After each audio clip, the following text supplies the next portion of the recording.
एक दिन की बात है। एक छोटे से गांव में एक नन्हा सा चूहा रहता था जिसका नाम चमचू था।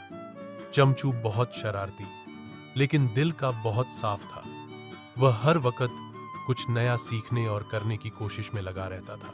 एक दिन चमचू जो नदी में खेल रहा था कि अचानक उसे एक चमकती हुई टोपी मिली। उसने वह टोपी सर पर रखी तो अचानक एक जादुई आवाज आई, जिसने यह टोपी पहनी अब वह अपनी मर्जी से कुछ भी कर सकता है। चमचू बहुत खुश हुआ। इसने सबसे पहले सोचा, अगर मैं उड़ सकता तो कितना मजा आता। और जैसे ही उसने सोचा, वह वाकई आसमान में उड़ने लगा। फिर उसने सोचा, काश मेरे पास बहुत सारा पनीर होता। अगले लम्हे उसके सामने एक पहाड़ जितना पनीर आ गया। चमचू खुशी से झूम उठा, लेकिन फिर उसे याद आया कि अगर हर कोई इतनी ताकत रखता तो क्या होता।